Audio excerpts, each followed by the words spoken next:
ഇന്ന് നാം ചിന്തിക്കുന്നത് ബീങ് താങ്ക്ഫുൾ എന്നുള്ള നന്ദിയുള്ളവരാകുക. ആരോടൊക്കെയാണ് നാം നന്ദിയുള്ളവരാകേണ്ടത്?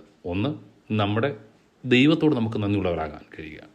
രണ്ട്, നമ്മുടെ മാതാപിതാക്കൾ, നമ്മുടെ ഡിയർ വൺസ്, നിയർ വൺസ്, നമ്മളെ സ്നേഹിക്കുന്ന സ്നേഹിതർ, സഹായിക്കുന്നവർ, അവരോട് നന്ദിയുള്ളവരാകാൻ കഴിയുക. ദൈവത്തോടും മനുഷ്യരോടും നന്ദിയുള്ളവരാകാൻ കഴിയുമ്പോഴാണ് നമ്മുടെ ജീവിതം അനുഗ്രഹിക്കപ്പെടുന്നത്. നാം ഇതുവരെ എത്തിയത് നമ്മുടെ കഴിവ് കൊണ്ടോ നമ്മുടെ ബലം കൊണ്ടോ ഒന്നുമല്ല, മറിച്ച് ആരൊക്കെയോ നമ്മെ പിടിച്ച് നടത്തിയത് കൊണ്ടാണ്. ചെറിയ പ്രായത്തിൽ മാതാപിതാക്കൾ നിങ്ങളുടെ കരം പിടിച്ച് നിങ്ങളെ നടത്തി, എടുത്തുകൊണ്ട് നടന്നു, നിങ്ങളെ കുളിപ്പിച്ചു, നിങ്ങൾക്ക് വേണ്ടുന്ന ആഹാരം എടുത്തും വാരിയുമൊക്കെ തന്നു. ഏതെല്ലാം വിധത്തിലാണ് കുഞ്ഞുങ്ങളെ ആഹാരമൊക്കെ കഴിപ്പിച്ചെന്നറിയാമോ? ഇന്ന് നിങ്ങൾ ആരോഗ്യമുള്ളവരായി, മിടുക്കരായി, കഴിവുള്ളവരായി. ഇത് നിങ്ങളുടെ കഴിവ് കൊണ്ടോ സാമർഥ്യം കൊണ്ടോ അല്ല. നിങ്ങളെ പഠിപ്പിച്ച് ഒത്തിരി അധ്യാപകരുണ്ട്. ആ അധ്യാപകർ നിങ്ങളെ സശ്രദ്ധം പഠിപ്പിച്ചതുകൊണ്ടാണ് നിങ്ങൾ ഇന്ന് മിടുക്കനായത്, മിടുക്കിയായത്. അപ്പം നമുക്ക് നന്ദിയുള്ളവരാകാൻ ഒത്തിരി റീസൺസ് ഉണ്ട്. കാരണം പുറകോട്ട് ചിന്തിച്ചാൽ, ഒന്ന് ഓർത്ത് നോക്കിയാൽ, ഓർത്താൽ മാത്രമേ അറിയത്തുള്ളൂ.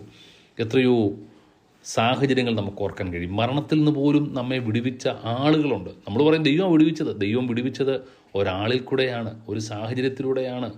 അങ്ങനെയുള്ള സാഹചര്യങ്ങളെ ഒന്ന് ഓർത്തിട്ട് ദൈവത്തിന് നന്ദി പറയാൻ കഴിയുമോ? ഇന്ന് നിങ്ങൾ എവിടെ ആയിരിക്കുന്നു എന്ന് നിങ്ങൾ മനസ്സിലാക്കിയിട്ട് ദൈവം നിങ്ങളെ എവിടെ നിന്നാണ് ഉയർത്തിക്കൊണ്ടു വന്നത് എന്ന് ചിന്തിച്ച് തിരിച്ചറിഞ്ഞ് ദൈവത്തിന് നന്ദിയുള്ളവരാകാൻ കഴിയുക. അപ്പം നന്ദിയുള്ള ഹൃദയം എല്ലാവരിലും ഇല്ല. എല്ലാവരിലും ഇല്ലെങ്കിലും നമ്മളത് ഉണ്ടാക്കിയെടുക്കണം.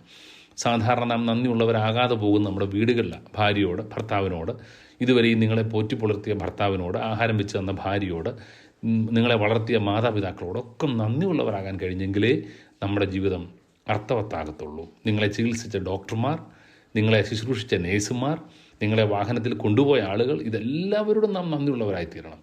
എല്ലാറ്റിനും ഉപരിയായി ദൈവത്തോട് നന്ദിയുള്ളവരാകാൻ കഴിയുക.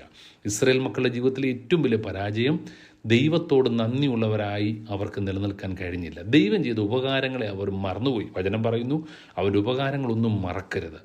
സാധാരണ പ്രതിസന്ധികൾ വരുമ്പോൾ നാം മറന്നു പോകാറുണ്ട്. എന്നാൽ ഓർക്കേണ്ടത് ഇന്നലകളിൽ ദൈവം നമ്മെ നടത്തിയല്ലോ എന്നുള്ളത് ഓർത്ത് ദൈവത്തിന് നന്ദി പറയുക.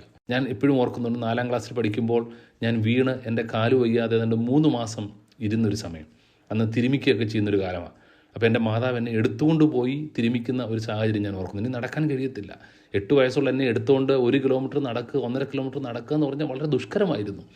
എന്നാൽ അത് ഞാൻ ഇടയ്ക്കൊക്കെ മമ്മിയോട് പറയുമ്പം അറിയാതെ മമ്മിയുടെ മുഖത്തൊരു പുഞ്ചിരി, കണ്ണൊക്കെ നനയുന്ന എനിക്ക് കാണാൻ കഴിയും. നമ്മുടെ ജീവിതത്തിൽ അതുപോലെ എത്രയെത്ര സാഹചര്യങ്ങളിൽ ദൈവം നമ്മെ നടത്തിയിട്ടുണ്ട്. ദൈവത്തോട് നന്ദി പറയാം, കൂടെ ഉള്ളവരോട് നന്ദി പറയാം. നമ്മൾ മിടുക്കരും കഴിവുള്ളവരും ഒക്കെ ആണെങ്കിലും ഒന്ന് ഫോൺ ചെയ്ത് നിങ്ങളുടെ സ്നേഹിതരോട്, നിങ്ങളെ സഹായിച്ചവരോടൊന്ന് നന്ദി പറയാൻ, അത്യാവശ്യ ഘട്ടത്തിൽ ആ പണം തന്നവരോട് നന്ദി പറയാൻ കഴിയുമെങ്കിൽ എത്ര നന്നായിരുന്നു. Being thankful. ദൈവം നമ്മെ അനുഗ്രഹിക്കും.